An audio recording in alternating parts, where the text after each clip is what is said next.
Hello everyone, welcome back. It's me Ujval in another video. Today we'll be talking about declaring variables and assigning variables and multiple assignments. So without further ado, let's get into it. So declaring a variable. So let's get into declaring variables. So if I just think that I write int A, then B, then I write C. So what this just means is that it's declaring a variable just means reserving a storage location in the computer's memory.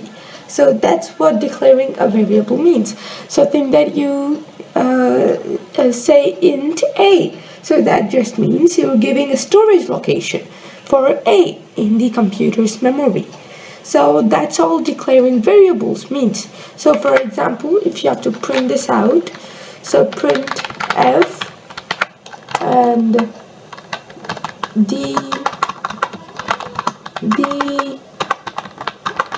value of the declared variable is, so person D, so because it's an integer, and A.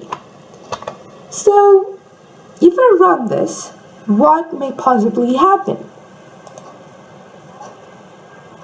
So it's null, it's just 0 because we haven't assigned it. So assigning a variable means giving it a specific value.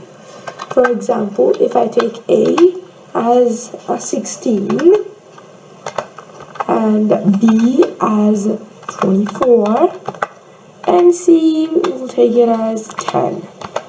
So now tell me what will happen.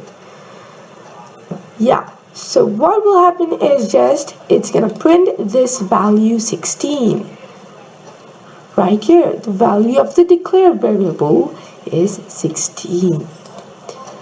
So now I'm gonna say the value of the declared variables are person D, comma person D, and person D.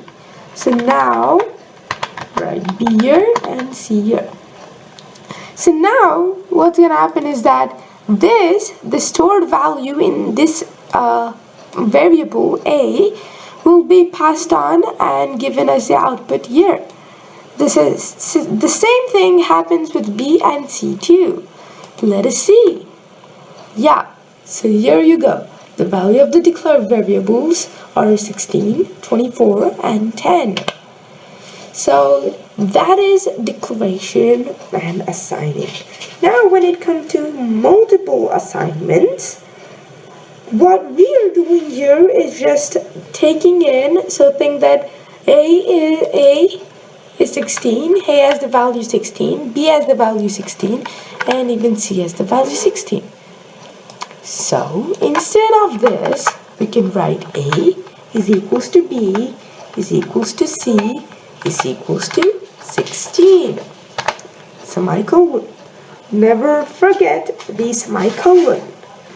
So once you run this,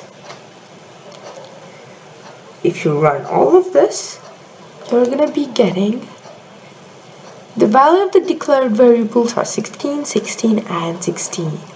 So what we're doing here is A is having the value of B, the B is having the value of C, and C is having the value of 16. So you're just printing all of these together. So, and also float, we can use float here, and we can give more examples. So let's say I'll take Z and X. So now from float you can write Z is equals to X is equals to 2.8. So now if you print this, printf, semicolon. The value that we have assigned to float is, so let's write %f, and I'm very sorry, and %f.